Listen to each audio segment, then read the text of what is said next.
Hi, everyone, and welcome back to Astro Alchemy. I'm Sarah, and I am here with Lora, and we are your hosts for our weekly show where we cover the sun's transit through the current gate in a human design perspective, and also through the gene key that switches over every 6 days. We're also going to touch on, as per usual, the astrological transits of the moment and how they kind of all are interrelated and co-creating our reality for us. Today is Wednesday, November 2nd. We're into November now. We are past Halloween and we are moving through Scorpio season.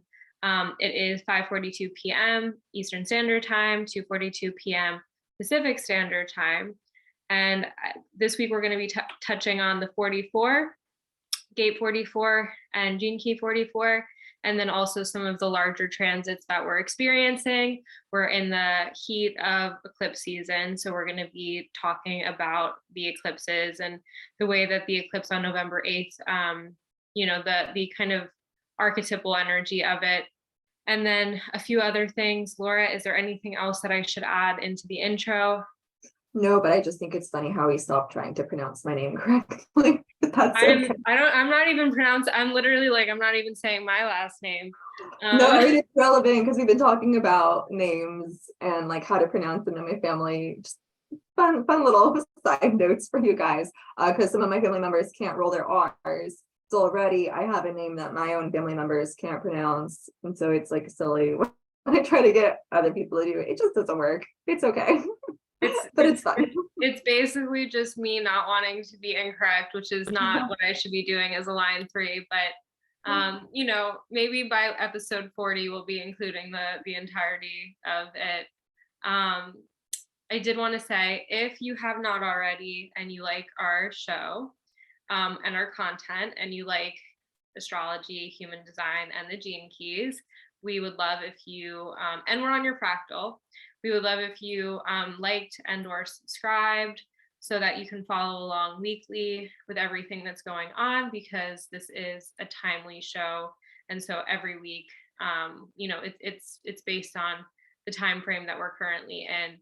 So if you're interested, if you're on our fractal, if what we say resonates, feel free to subscribe. Other than that, we can get started. Laura, if you want, you can share the human design chart of the moment.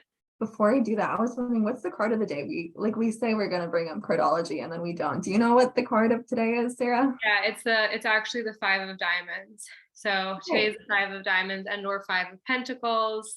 And I mean, if you know tarot, which Laura does probably better than me, the 5 is a very transformative, dynamic energy. And then diamonds has to do with material, so we're in diamond season, which means that the way that cardology works is that we move from a higher number all the way down to the lower number until we switch suits. So from the 1st, which is November 1st, we're in the 6 of diamonds. November 2nd is the 5 of diamonds until we get into November 6th.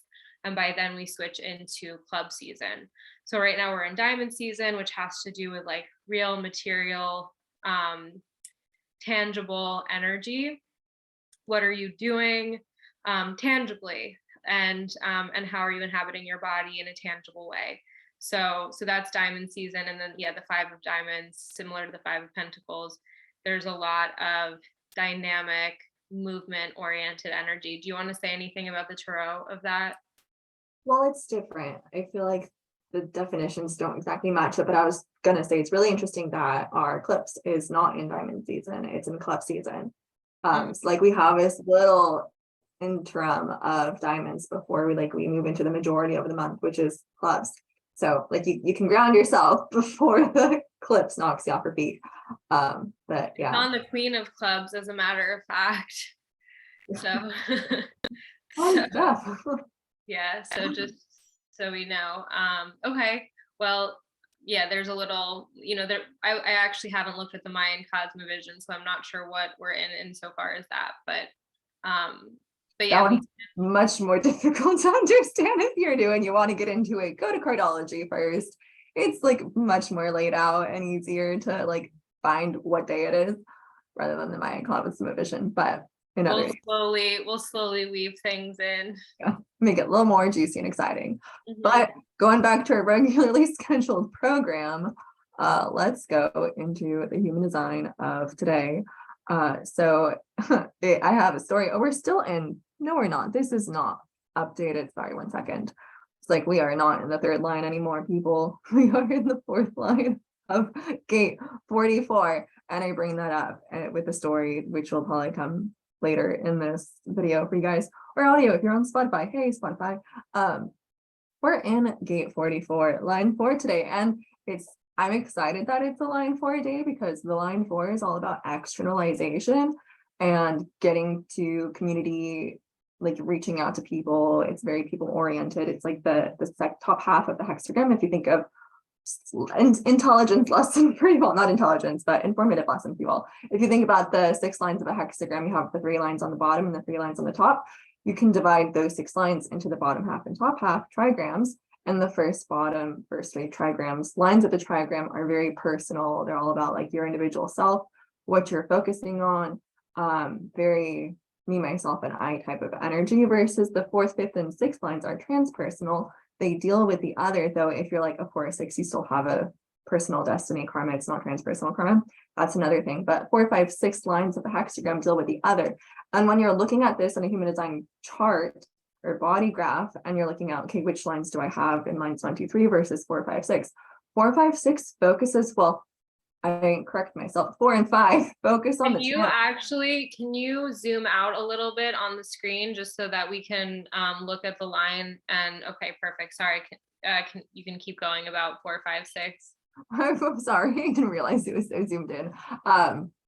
4, 5, look at the other side of the gate. So like first 3 days of gate 44, we were focused on 44, what's happening in 44. 44 is in the spleen, fixating on that. But when you have the 5th or 4th lines of a gate, that automatically puts the focus on the other side of the channel. What's missing? What's at the other end? And so for gate 44, the other end of that is gate 26 in the ego center. So 4 and 5 kind of fixate on the whole channel. And then the 6th line tends to fixate on the entire circuitry and how the individual gate is part of the whole, because it wants to see what's next, what's the bigger picture. Let's get an objective bird's eye view. So that's a little fun fact for you right there. But if we go to gate 44, it is here. Did I point to this earlier? I'm not sure if I already pointed to it or not. It's right here in the splenic center, reaching towards the ego center, the willpower center, the heart center. It has many names. And gate 26. That whole channel is called the channel of surrender, I believe, yes. And 44 is coming to meet. So we're going to read this little bit to you.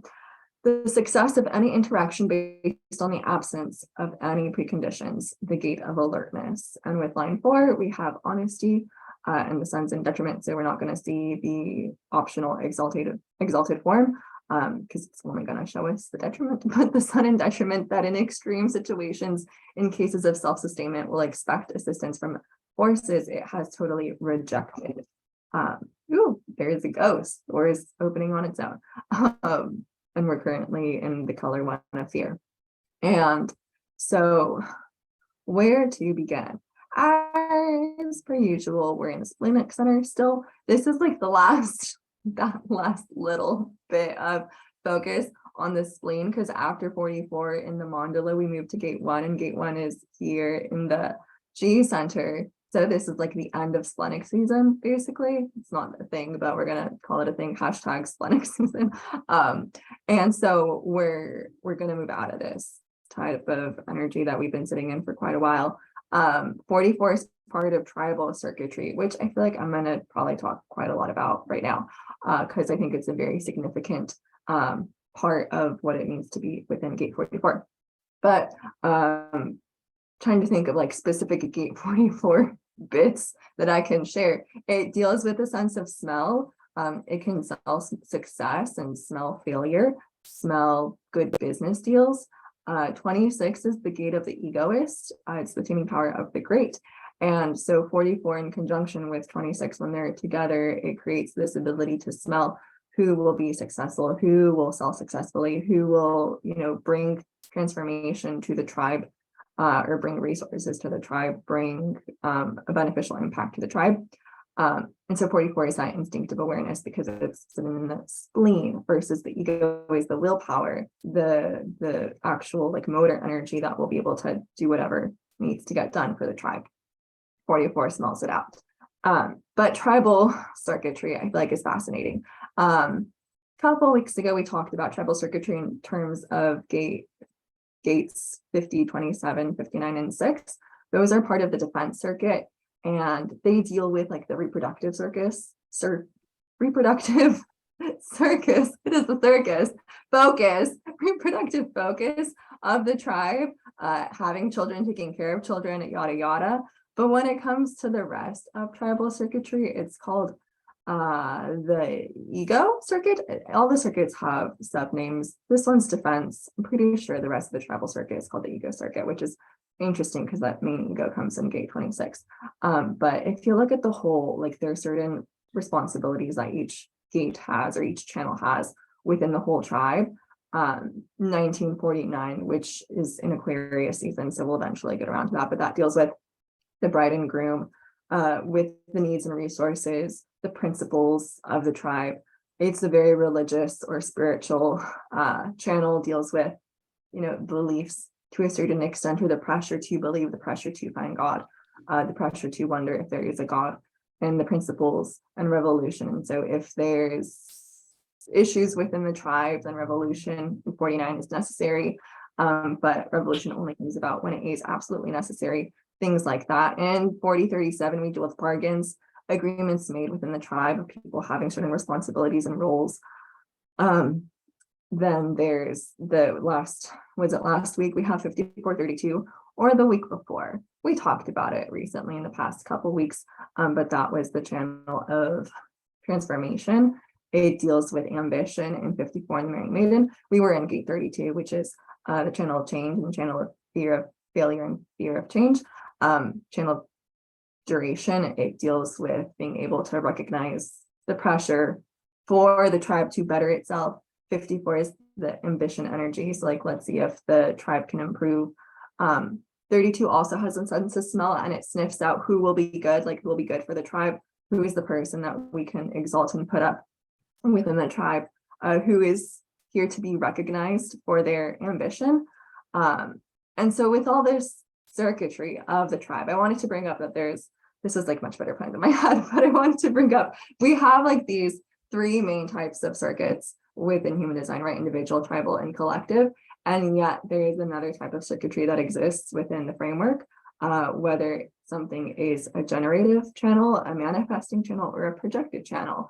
All the gates that are connecting to the sacral center create generated channels. They generate energy because generation comes from the sacral center. All the gates that are connected to the throat, that are directly connected to a motor, are manifesting channels. They give us the ability to directly manifest. So part of the tribal circuitry, 4521, is a manifesting channel, and the other two are 3536 and 1222. You can be a manifester and not have one of these three manifesting channels, because you can have a motor connected to a throat through other channels. But these are the three quote unquote manifesting channels. Everything else is projected. And so if we look at how the tribal circuit is set up, we have the one manifesting channel, 2145, and the rest is projected. There's no generation, there's no sacral energy is part of this subcircuit. It's all projection, which requires invitation and recognition. And so that kind of is a part of the 54 that I was saying, ambition has to be recognized.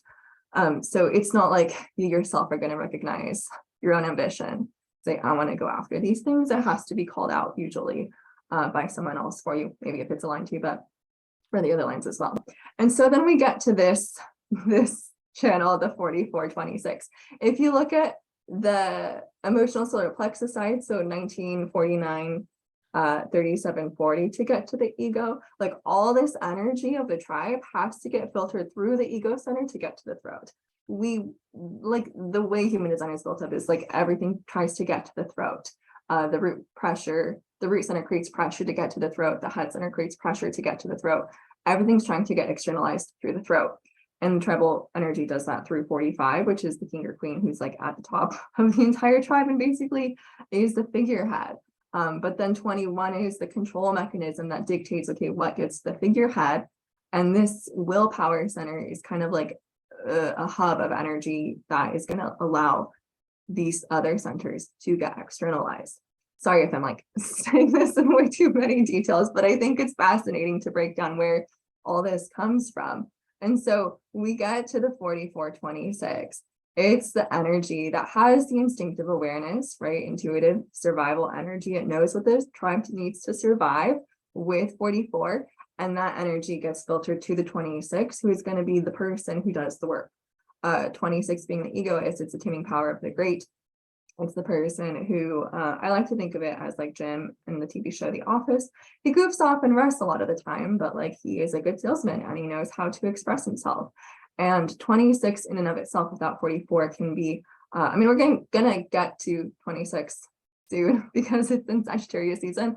So I'll talk about it again in a couple of weeks for you, but it is an energy that likes to rest and have fun and, you know, relax. And so it's going to work really hard for a very short, concentrated amount of time in order to be able to rest and relax.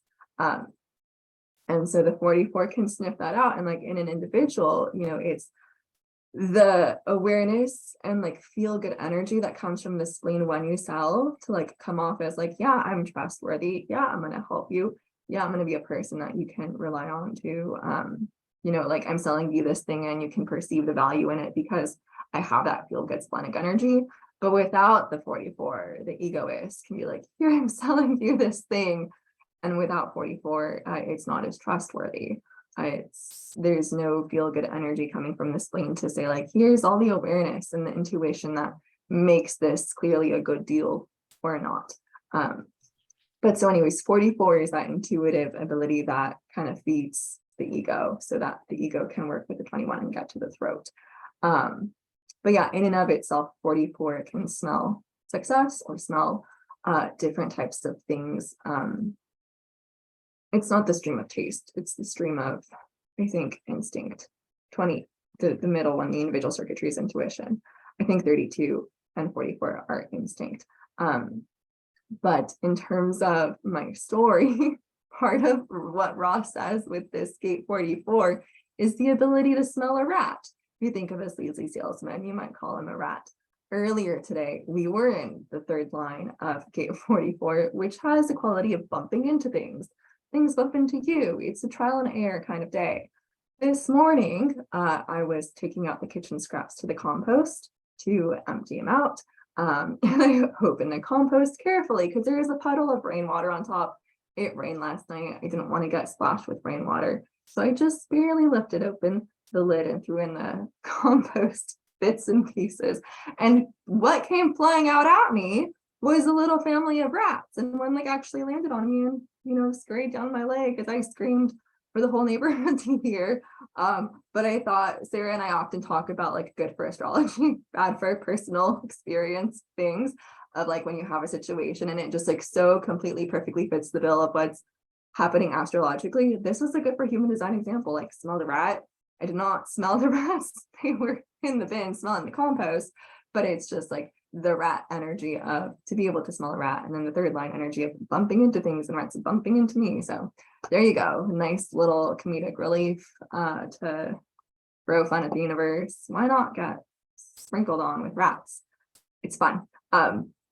Anyways, I'm pretty sure that's it for tribal circuitry and gate 44. I'm trying to think if there's anything else relevant to the 44 that I'm missing out.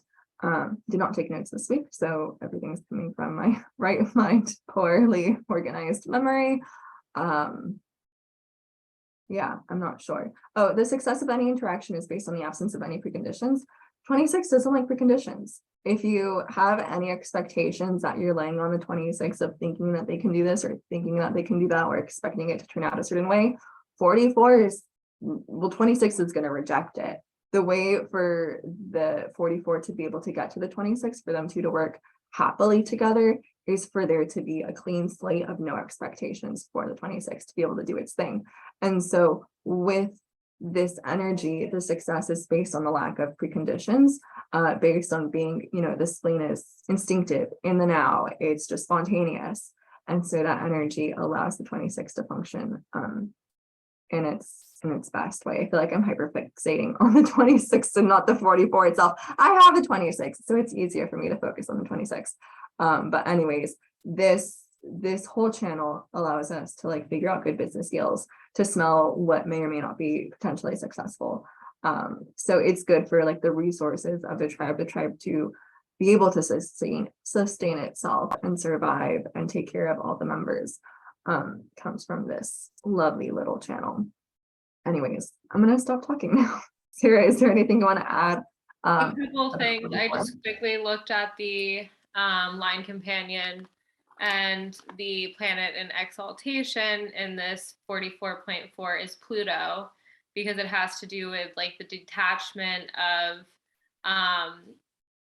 basically the detachment of like with the sun in detriment here. It's because like, let's say that, you're doing ABC right now and like someone comes to you and wants to work with you on XYZ. This is literally what Ra says. And you're like, no, I'm doing ABC, and you reject them. But like later down the road, you have to be like, actually, you know what? I have decided to do XYZ. And so you have to go back and speak to them, even though you've rejected them. And so that's not something that the sun really likes to do, I assume, which is why it's in detriment. Whereas Pluto can have that kind of detached, intense energy. Like, sorry, I was not into it before. Now I'm into it. Like, this is what I'm going to do now. So I thought that was interesting. And then I think it's probably useful to talk about, if we're going to talk about the circuitry, maybe we talk about it weekly so that people know for each gate, like what circuitry is being activated.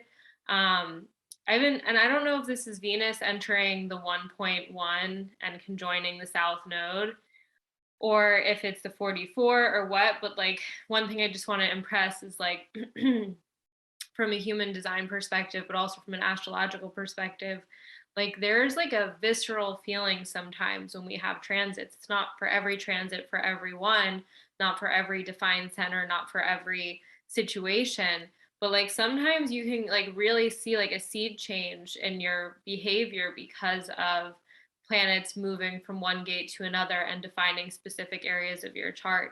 And like I just want to, I guess, say, as my very experiential self has been noticing, that I've been feeling so different, just different, and I think it's just an interest. I don't know exactly what is the culprit, if it's the 44, if it's the one, if it's eclipse season, but it's good to notice where you're getting definition in your chart, if indeed you're getting definition in your chart, where you don't typically have it, because then you can start to pick up the patterns on when certain things happen. Like Ra says that he tracked the moon, and like when the moon would go into definition, or giving him definition in his emotional solar plexus.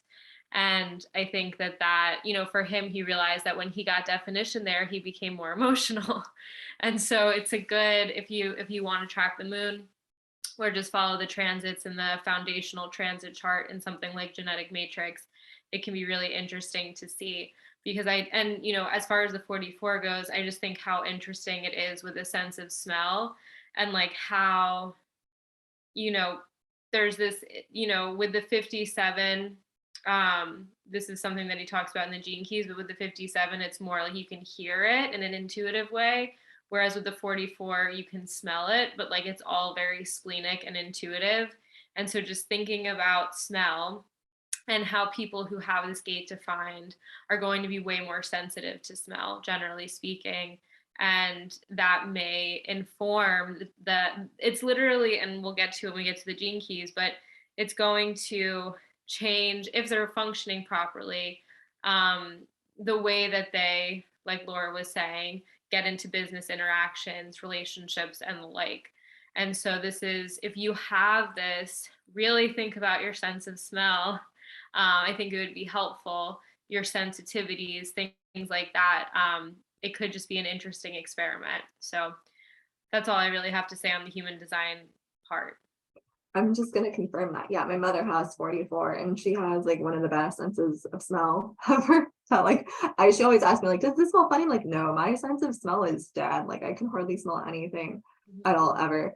But I always go to her, which if you think about survival and why that's important, your sense of smell is the first thing to alert you whether or not you should eat a food. Like if a food has gone bad, after you eat it, it's too late. Like it's already in your system. That bacteria is in you and your body has to fight it off. But your first line of defense is your sense of smell. I mean, I guess your eyesight, but that's gonna let you know whether something has gone bad and whether or not it's therefore healthy or not healthy for you. And with that line of health, there's like correlations between our physiology, our anatomy, and the human design body graph. And 44 being this sense of smell, but the whole spleen being our immune system as a whole. Gate 26 is our T cells within our thymus gland that helps fight off infection and fight off different pathogens that come into our body. And so this is like one of the channels where we have two separate things that work together in our body, and they're brought together with this channel. So like perhaps if you have this whole channel, you're just generally healthier compared to those of people that don't. But there's this connection within your body being able to fight off infection and disease, which I think is interesting. But other than that, so the programming partner, side note for 44 is 24, which is in the Ajna Center. It's in the green triangle at the top. And right now that's creating definition because Pluto is in 61. So we currently have, like Sarah brought up, more circuitry stuff. We currently have the head center and Ajna Center defined through individual circuitry. 61 is about asking questions in the now moment. 24 is about obsessing over those questions in the now moment. And it's a channel that will keep repeating the same thing over and over internally until it finally gets clarity for what is the answer. Because it's individual, like I said, sometime in the past couple of weeks, there's a pulse to it. Like there's a mutation that happens that allows for change to pass, to transpire. I cannot talk today. Transpire. That sounds like a weird word right now. Transpire. It's like one of those words when you read it over and over again, it loses all sense of sound and clarity. But anyways, there might be this obsessive compulsive energy in our heads of trying to find clarity about something, and we're going to obsess over it perhaps until like there's the light bulb aha moment that the 24 will have that moment of mutation. And just for reference, when we had the nodes in Sagittarius and Gemini, at the beginning of COVID, we had this channel defined by Uranus and Pluto. I think, yeah, because Pluto was in 61, then Pluto moved on to 60, and then it retrograded back into 61, and Uranus was in 24. So we had a very, very, like, I think it was more than 12-month long transit. Maybe it wasn't full 12 months. It was a very long transit with this energy. And so for a very long time, we had as a collective this obsessive thought thing of like asking ourselves these questions and wondering what's correct and what's incorrect and trying to find some sort of resolution through the mind when obsessing over something doesn't actually bring the mutation. The mutation's chemical. It happens when it's supposed to happen, not by anyone trying to force it to happen. So if you're trying to figure something out, just calm the F down. Just take a chill pill. When the mutation is correct, it will come about for you just based on chemistry. You don't have to do anything to force it. It's just like creative energy, but being individual circuitry deals with a level of melancholy. So like if it's stressing you out, don't worry, the mutation probably will eventually happen when it's supposed to, and it may lead to some creative thought process. But until then, become flexible, you just got to write it out. But other than that, later down the line, I mean, we have the eclipse next week on November 8th, and that will be in gates 1 and 2. So we're going to touch more on that next week, but we'll probably bring it up astrologically ahead of time. But that's where the nodes are right now. And later in the month, the nodes, they move retrograde through the zodiac belt. So their next step after gates 1 and 2, where they are now, will be 44, 24. So the theme of this week, 44 and 24, it's going to stick around for a while. And like Sarah said, with especially the nodes, there's this background collective frequency that goes around, and it changes pretty viscerally when the nodes shift. Ra has also talked about this, like being in a public space watching the time, watching the clock when the nodes change, and noticing an immediate difference in how people are just exuding themselves in public. It's pretty significant because the nodes kind of dictate just like the storylines of everyone, our lives, what they're made up of. And so that's going to happen on November 27th, but just pay attention to the energy of this week right now, your relationship to 44, your relationship to 24, and realize that that's going to be a theme that carries on come the end of November for about 2.5 months. But other than that, I think that's everything for human. Feel good? Okay, we can move on to the gene keys. And so the gene keys themes for this, come on computer, why don't you want to work? For this, the themes for this gene key are interference as the shadow, teamwork as the gift, and synarchy as the city, with the sub theme being karmic relationships coming to meet in human design. I mean, well, not human design, but the Ching, but also human design. It's part of the code ring of Illuminati. We covered that one with 850, which was the fear of responsibility. Programming partners 24, again in the Aja Center with the shadow of addiction, gift of invention, and city of silence. And the two shadow frequencies of this gene key are distrustfulness and misjudging. And there's oopsies, sorry about that. There's another website, I don't know what it is, but it talks about the dilemmas of the gene keys, because when you listen to the audio contemplations, if you do, Richard Rudd does bring up the dilemmas. I noticed that within the textbook, he doesn't necessarily bring up the dilemmas for all of them. And so I'll just bring up the dilemma of the 44th gene key is hierarchy. But yeah, interference, teamwork, and synarchy. I listened to the audio contemplation this week. I didn't read the book.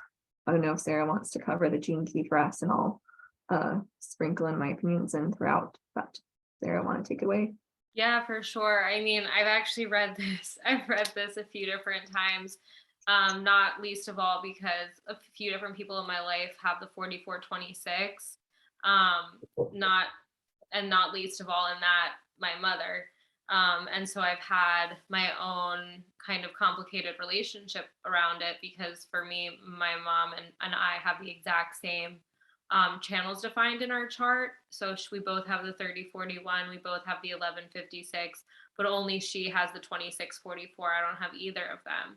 And so I've definitely been in the presence of someone with the 44 and the sense of smell and the intuitive knowing that comes with it. And, you know, it's a really interesting energy because I've seen it play out kind of all different ways, the 44. And when I first saw that 44 had the shadow of interference, I just found that to be so interesting because at least for her, my mom's like very deeply not self.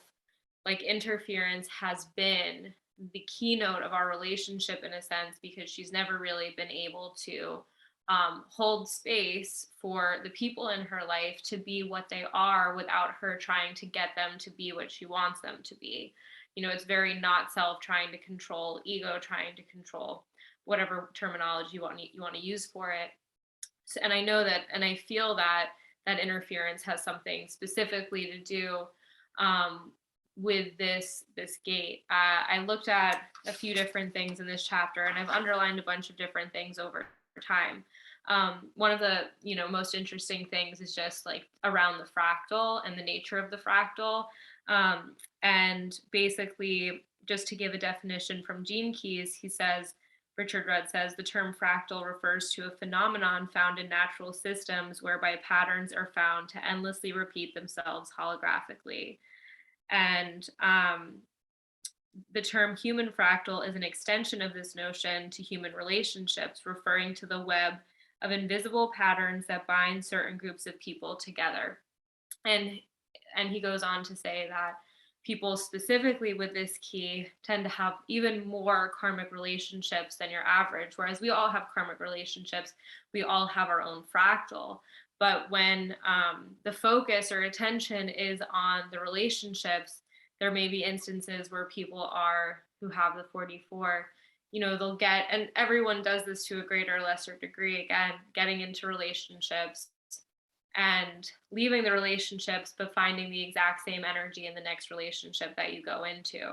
So it's like you're kind of constantly meeting the same energy that you need to utilize to integrate the shadow, utilize to integrate parts of yourself that you haven't accepted yet, utilize to integrate lessons that you need to learn in this lifetime in order to feel more whole within yourself. And, most often we use our relationships in order to do this because they're the fastest way to do it.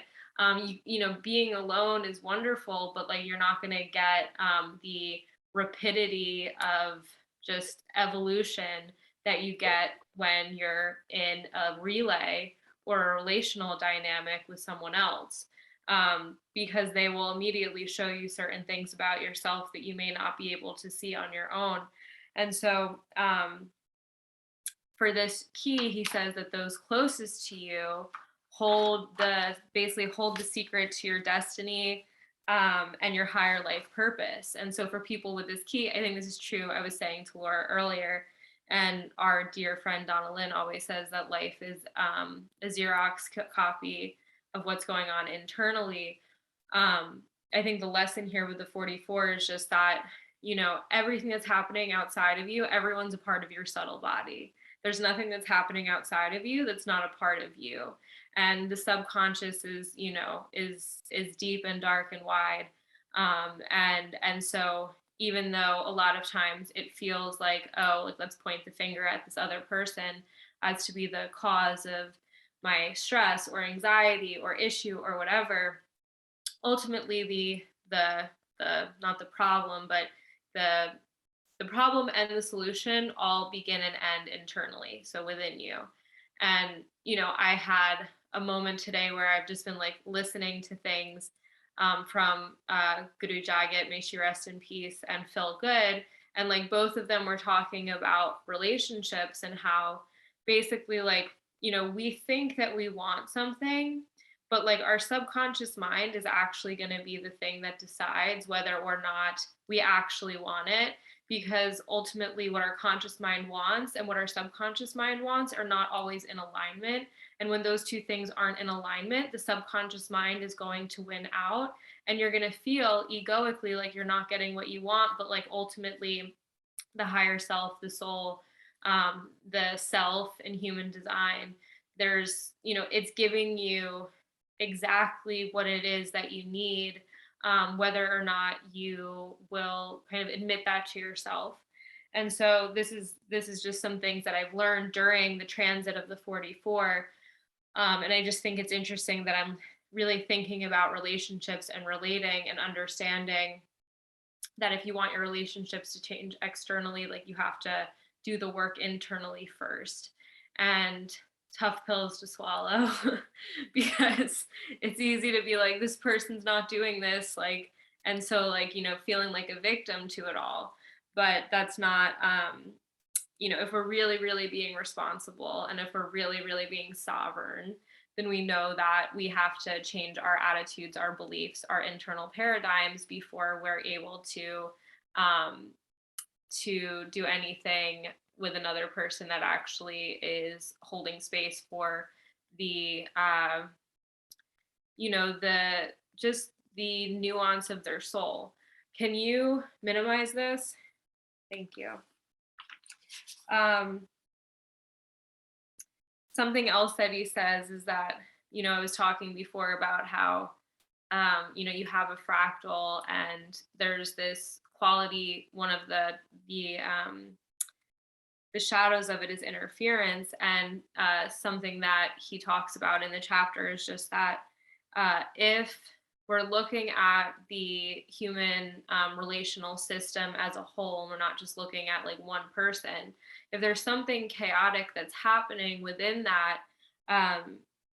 it's like the system is using the chaos in order to diagnose the problem. So it's like when you get sick or when you have pain, that chaos that's brought, or that feeling of pain that's brought to you, is being used by your body to give you access to being able to fix a problem.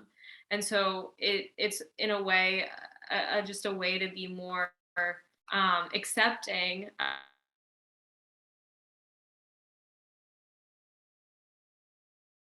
if life's acting chaotically, because it's essentially showing us, my internet's unstable. It's essentially showing us that that there's something going on that we need to look at. You know, if there's any type of commotion, like it's bringing something to the surface that can be released. So those are some things that I've been thinking about from the chapter. The repressive nature is distrustful. And what happens with people like this is that they have one relationship that went terribly wrong.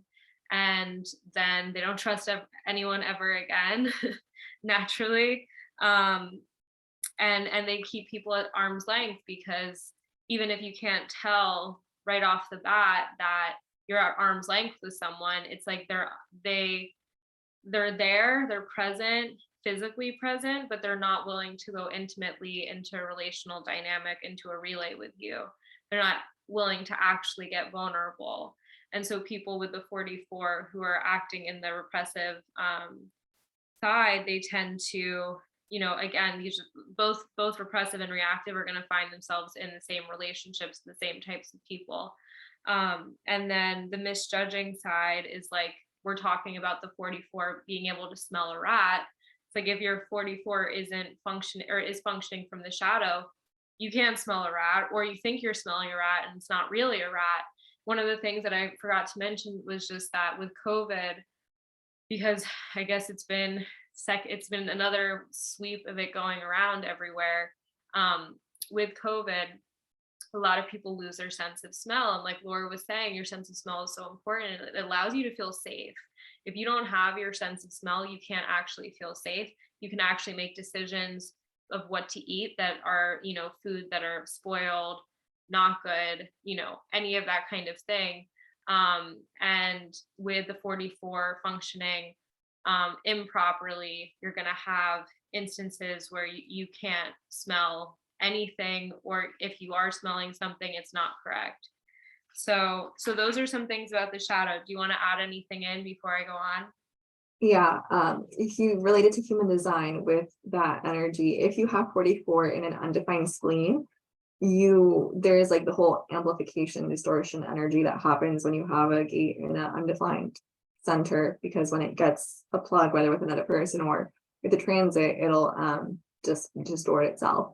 And so this misjudging energy is a piece of it, because these people will hold on to everything that's wrong for them instead of being able to smell exactly what's correct. Their sense of smell is so distorted that they will get rid of everything that's actually correct for themselves, whether in terms of like taking care of their body health wise or relationships or whatever it is, and they'll hold on to everything that's wrong. And so I'm like, these poor people with only 44 and not a defined spleen. At least like within a defined spleen, there is that instinctive awareness that's going to help them discern what is correct or incorrect to hold on to. And then also within the shadow and the contemplation, Richard Rudd talks about how with hierarchy being the dilemma, there's this energy of giving your power away to others, or perceiving that other people who are higher up, because they're higher up, they should be trusted, or they should be listened to. And so we'll give them authority over what's correct for us instead of listening to ourselves. And so he talks about hierarchy and how he believes that eventually there will come a time where everyone has free reign in whatever position that they're in along the ladder of positioning. You know, instead of people at the top having the most say and people at the bottom not getting any say, it's like everyone's equal wherever it is on this ladder, quote unquote, ladder of success, because it's an equal plane, it's equal footing. And so within that, there's this energy of, you know, allowing yourself to have free reign over your own decisions and not giving away your power to anyone else, which I think is important. And this kind of goes into teamwork, which I guess I will talk about, but something that is always really interesting was like this interference. Yes, there's like interference with external people and external situations, but there's also interference with yourself of like not listening to your strategy and authority, not doing things that are correct for you, going against yourself. And that leads to this like interference with your life, with your correct trajectory, with whatever it is that you're supposed to experience. when we give the power to our mind, which is fascinating that the programming partner is in 24 and it's like this obsessive mental energy. When we give power to that, we dissociate from like actually being able to plug into what's correct for us in an instinctive way, if that's, you know, your authority. But then this goes into teamwork. When you get into when you embrace the shadow and release the gift, you get into this state where your body is in teamwork with itself, where the different aspects of yourself, your mental self, your emotional self, your physical self, all work in harmony with one another to bring about the correct experience for you. So I thought that was interesting. Like, first, the work is on the inside. And then when you're in teamwork with yourself, can you be in teamwork with other people? Then can you get on the right fractal and meet whoever it is that you're supposed to meet and have the right interactions that you're supposed to have and get to wherever it is that you're supposed to go. But, you know, like Sarah said, even earlier, the beginning of this, like, it always starts within yourself with relationships or whatever else. Like, the work starts here and then life will Xerox it out for you. So, but that kind of carries us into the gift. So go ahead, Sarah. Yeah, no, I love that, because it really does, like, your body is a bunch of different systems and cells working together. And so like the first aspect of teamwork that you have is like you working for you, right? You not letting the complicated not self, the complicated complexes, the complicated emotional mind get in the way of you actually having an experience where you're aligned from every aspect of you is able to move forward in an action oriented way, in a like natural way that's just correct. And I think, yeah, that's an important thing to note, because the gene key is about synergy, it's about teamwork, right? It's about relationships, but the first relationship has to be established or else no other relationship can exist. And so, you know, again, to go back to just like internal, Phil Good said that the ego sees out through the eyes and the soul sees in. And so it's like there's this quality of when we're in ourselves, like we're not looking externally for things, but we are able to sense them inside, which actually makes me, which brings me to the next point, which is that the 44th gift, this is what Richard Rudd says, can smell its own higher incarnation and life purpose in those around it. So like the theory is that we're all connected to each other, that we're all from the same three fractal lines that began everything in the very beginning of the universe. and so when we're around people that are correct for us, that are on our fractal, it's like we're not just seeing them, we're seeing that like our own higher selves in them. And that's why, again, this has so much to do with relationships, because there's the yin and the yang, and there's this like this boundary dance that needs to happen, the self and the other, in order for teamwork to be able to exist at all, because otherwise you're not doing what's best for you. We've talked about this in other keys. If you're not doing what's best for you, the whole can't benefit from your correctness in your own behavior. And then it says too, when you meet someone for the first time and they seem familiar to you, it's because their vehicle belongs on your fractal line. And so again, it's like this process of self-discovery through the other.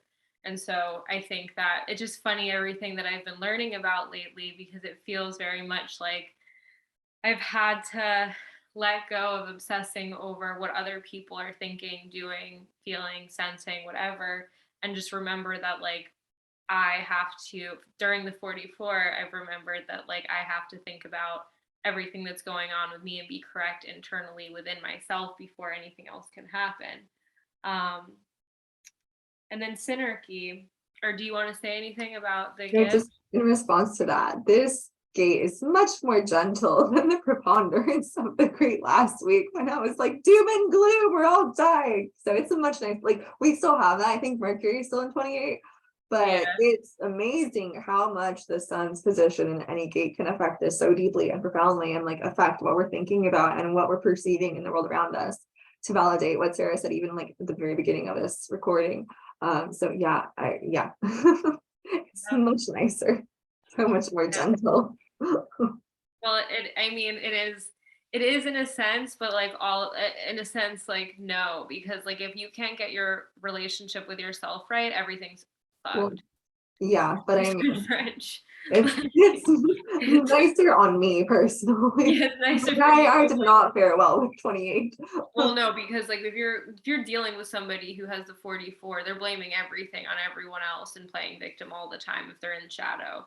Like it is, and none of their relationships are working in synarchy. They're not working. He calls it the return of the queendom because in like in beehives and ant farms, ant colonies, things like that, there's a queen who's like functioning and like is kind of like it's the hive mind.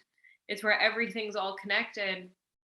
And so if there's one little ant over here who's like, I'm in charge, it's up to me to do everything, it's going to create chaos. And the other ants are going to throw them out and be like, okay, like you need to go figure out yourself before you, and get back in line with your fractal before you're able to be here, because we're all working together in order to follow what the queen knows is best in this hive mind energy. But yeah, I didn't really circle or underline or take too many notes about um,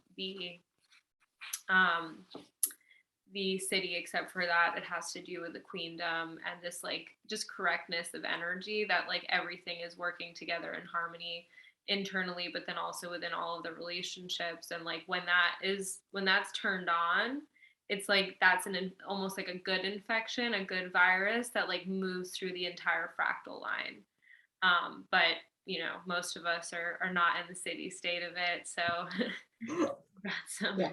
I noticed that I don't like mentally fixate on the cities either, just because they're, they happen when they happen, whether or not we try to make them happen or not. It's just like from an enlightened state.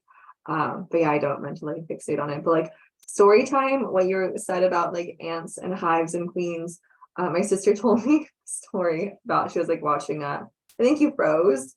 I'm gonna wait. Oh, there, you're not frozen. Okay, just making sure.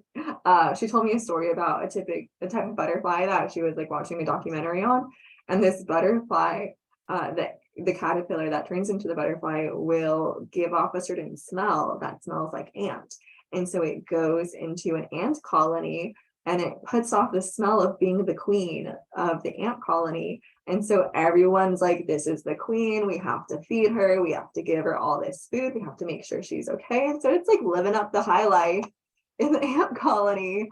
But then as soon as it turns into a butterfly, it loses that smell and it has to book it out of there, because all the ants will turn on it, realizing you're not one of us. Who the hell are you? How did you get here?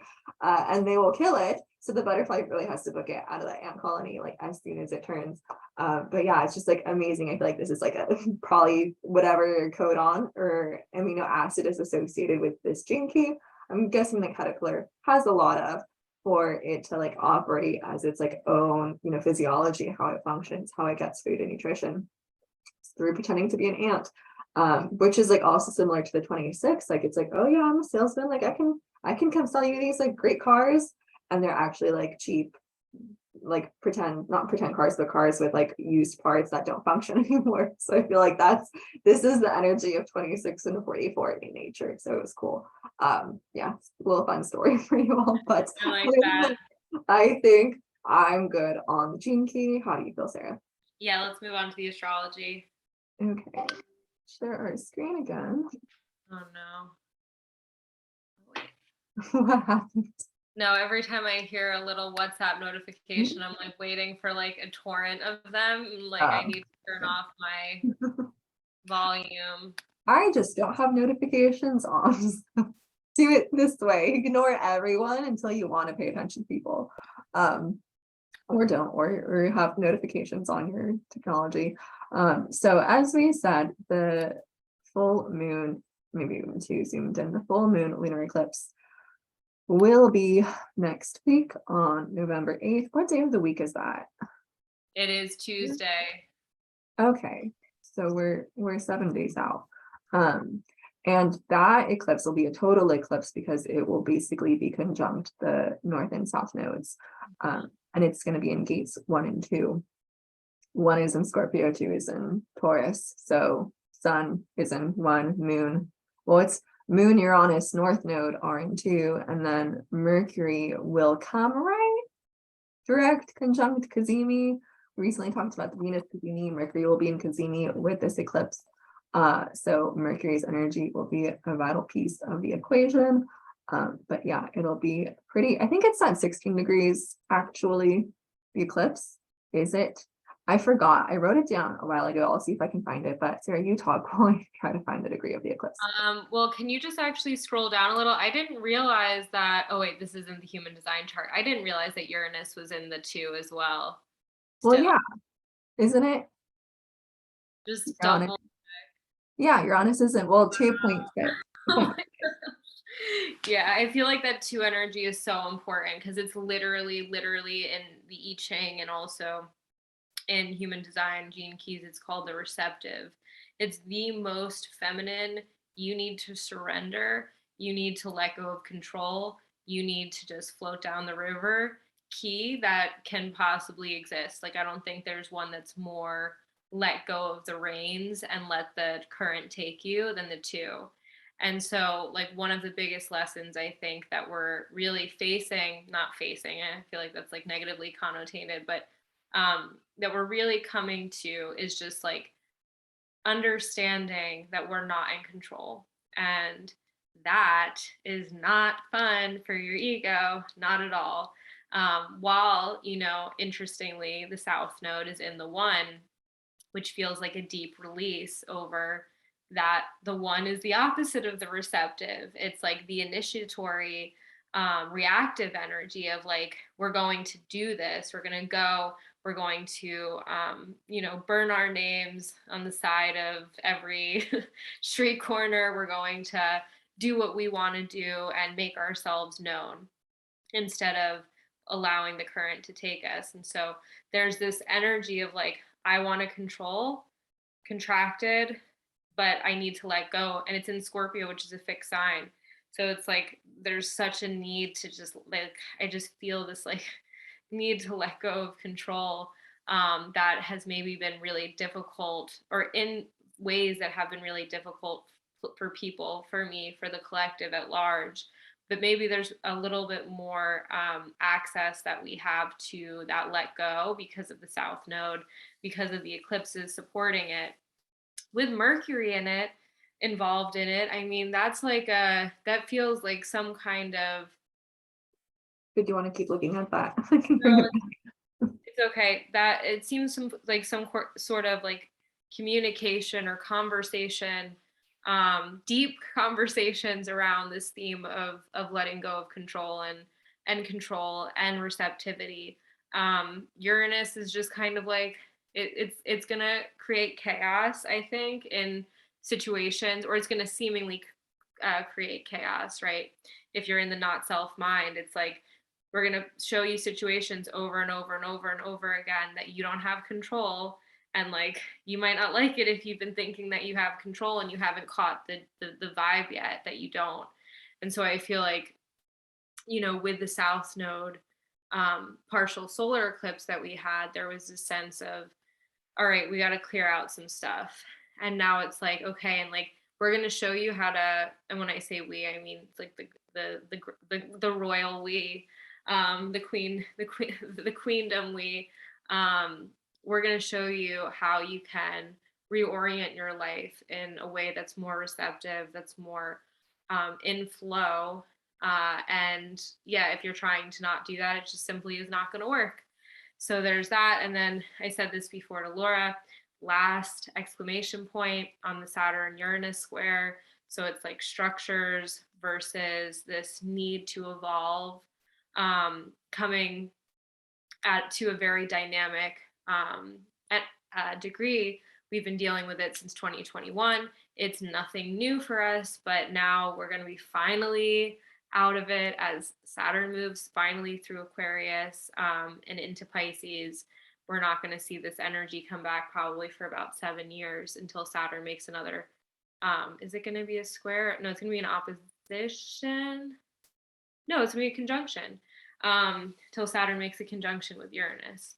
So the Saturn-Uranus cycle, most Saturn cycles are around 7 years, give or take. But there's that, and Jupiter into Pisces, which it went into Pisces at the end of October, but we've now had it there for a little while. It feels very much, Laura can comment on this, like overindulging at a party. How funny you say that. Yeah, shocking. Not at all like that, actually. Yeah, it's very much like you don't know what your limits are and you're just in the watery mush of everything around you. I wanted to talk about Saturn and this eclipse for a second, though, from the human design perspective. Also, Mars is retrograde as of a couple days ago. But I'm going to share my screen again for a second to share the human design chart. So I had an aha moment. So recently when we had, well, not recently, but like since we've had these squares with Uranus and Saturn, they were, for the most part, Saturn was in gate 49 in the emotional solar plexus. And for some of it, Uranus was in, I think in 24, that's when they started. Woo, don't quote me on that, but Uranus is now in gate 2. So G center energy. And I'll talk about more about the G center, but Saturn's now in 13, and 13 is part of this G center. So I think it's like highly, highly interesting that this square is happening within the G center, within our sense of direction and purpose and our quest for love in life. Like, how fitting. But in terms of this center, 1 and 2, like these two first gene keys, or the hexagrams of the Ching, deal with the essential primordial yang and yin, masculine and feminine energies. But more so than that within human design, along with like this aspect of G center energy, this is where magnetic monopole lives. And that is the driver of your vehicle. You think your brain's in charge, your brain's not in charge. Just like, it's not in charge. Not in charge. Your magnetic monopole. You're like not in charge. But okay, we have 2 crystals of consciousness. Our personality crystal has consciousness and it filters the neutrino stream. And that's the voice inside your head that you think you are, who you think you are. Our design crystal, and that personality crystal lives above the body. It's not even in your body. It's not even a physical part of you. It's dark matter that exists outside of you, above your crown chakra. And then the design crystal lives in the pineal gland in the ajna center. And that too is consciousness. Your body has consciousness. It filters the neutrino stream. It has this sense of awareness being in the ajna center. And yet that's so like there's the passenger who is, watching the show, watching the life happen. There's the vehicle, the car itself. And then there's the driver, and that driver lives in the magnetic monopole, which is like behind your sternum, but that's not consciousness. So if you think about your life trajectory from point A to point B of like birth to death, you have this whole life planned out. You're not necessarily aware of where it is that you're going or what's going to happen because there's no consciousness in that. It's a magnet that pulls life towards it. It's like a force. It's not a voice inside your head. So when we get caught up in thinking that we know what's going to happen to us and we're trying to make it be strategic and like lay out the plans and figure life out, figure out like the whole pick a yard fence and this and that, that's a fallacy. Like, that doesn't happen in reality. In reality, we have our magnetic monopole, which lives in gate 2. So it's being heavily impacted by the North Node and by Uranus and by that square from Saturn in 13 in how it's operating for us and giving us our actual sense of direction and where we're actually going. But more so than that, you have the magnetic monopole, which is the driver. The driver has different views it can have of whatever is happening. When it looks like at the steering wheel and what's directly in front of it, that's gate 1 energy. When it looks through the window, through the road that's coming ahead of it, that's gate 7 energy. And when it looks through the rearview mirror, when it's looking at the past and where it's been, that's 13. So Saturn, which is the planet of limitation and constriction, which is the planet of time and like has this very grounding, heavy energy, that's focused on the past. That's looking through the rearview mirror of what has happened so far. As our magnetic monopole, which is carried, like working with Uranus right now, driving the vehicle, getting us to the future. The North Node is in 1, 2, right? The eclipse is in 1. There is this energy of being in the present moment, looking at the past, but So there's no looking out the front view mirror. Like, we're not looking at the future where we're going. We're rooted in the present moment and we're reflecting on what has happened. And that's the energy of this eclipse. And so you can reflect back, but you can't change the past. I mean, you can with hypnotherapy, but you can't change the past from where you're sitting right now. You can do that with consciousness. But that's kind of like how I'm seeing this energy. So I think it's just super fascinating that this square is happening within the G center itself. If you have an undefined G center, like your girls here, stop trying to figure out what your life is about and where you're going, because you don't have any control over it. Life will come meet you where you are and give you exactly what you need when you need it. But there's no going out after your life, kind of like the two astrologers, like undefined G people become astrologers because we're like, stars, tell me what to do with my life. Tell me how to figure out my life and find the perfect relationship, yada, yada, yada. Tell me what career to have. Like, no, it's not going to come from your mind. It's going to come from experience and like life bumping into you or giving you opportunities, this and that. And so if you have an undefined G center, realize that you don't have to have it all planned out, and it's okay. If you have a defined G center, then you have your own mechanism for knowing what's correct for you and where to go and what type of love you want to have and this and that. But anyways, it's a big fun energy. I think it's much more fun. I mean, I think everything's fun, but it's much more fun than the previous eclipse, which was doom and gloom in my book. So I'm liking this, let's just see where the wind takes us. I like to think of the undefined G center as a sailboat in the middle of the ocean, except there's no wind. And so you're like, like I don't have an engine. I can't get anywhere. And yet, like I don't have a map. I have the stars. I could try to figure out where I'm going, but really, like, there's a jillion different options because we can go in whole 360 different degrees of direction, and you have to wait for the wind to like pick up for you to be able to kick out your sail and use the wind to get to point A or point B, and it's the wind that's going to take you there. It's not your own doing. So that's just my little spiel on the G center when it's undefined. So yeah, embrace your inner sailboat, people. Embrace it. But yeah, back to astrology. We also have Mars going retrograde, which is now retrograde, and it's going to be here for a while. I forgot my dates. I feel like last time we mentioned dates. One is, I think, January something. So when it goes direct. January something that it goes direct, but then it stays in. It stays in Gemini for a while longer. We didn't cover the gates. I'll cover the gates quickly right now. So Mars is in gate 12. It's going to retrograde through 12, back into 45, back into 35. And in 16, it's going to go direct. So it's going over 4 gates. We talked about how Jupiter is like now in Pisces. The cusp of Pisces Aries is within 1 gate, gate 25. So Jupiter didn't change gates recently. It's still in the same gate, but it just changed signs. And so Jupiter's retrograde is only 2 signs, 25 and 17 and 25. Mars is slightly more. If you're looking at like if you're going to be personally impacted by this retrograde, i.e. if you have any of these gates or any of the harmonic gates for these channels. But yeah, that's my little itty-bitty spiel on Mars. I don't know if you want to talk more about it. I feel like we covered it heavily last week. Yeah, we talked a lot about Mars retrograde. I don't know if I have anything. I mean, the one thing I just want to say is like Jupiter, Neptune vibes of just, there's this quality of being, there's a quality of maybe not being able to fully see properly, which isn't a bad thing. It could be a good thing because maybe your sight has been really messed up lately and now you have kind of a respite from seeing things the way that you were seeing them before. But yeah, there is this Neptunian fog that's being amplified by the Jupiter energy. And so I just think that's something, that's going to be a part of the backdrop until I believe it's December 20th when Jupiter goes direct, and even then still. But yeah, this Jupiter Neptune energy is something to also just, take note of, pay attention to. Neptune's in 36, Jupiter's in 25, so they're not in the same gate, but astrologically there is some significance to them both being in Pisces at the very last 10 degrees of the sign. I think that's all I wanted to talk about for the astrology. Is there anything else you want to say?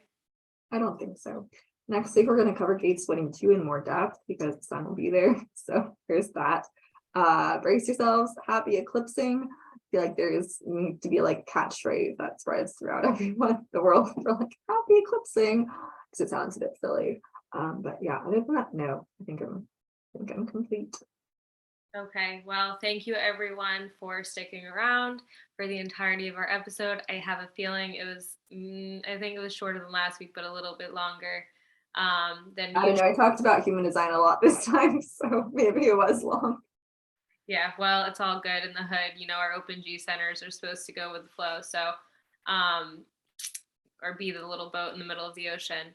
Again, if you feel like we are on your fractal, very 44 vibes, like, subscribe, comment if you have any questions. We both have our information below this video if you want to get a reading with either one of us or are interested in connecting for some other reason. Other than that, yeah, we'll be back next week, like Laura said, to talk about the 1 and the 2 in more depth. And I hope that everyone has happy eclipsing. Happy eclipsing. Bye, everyone. Peace.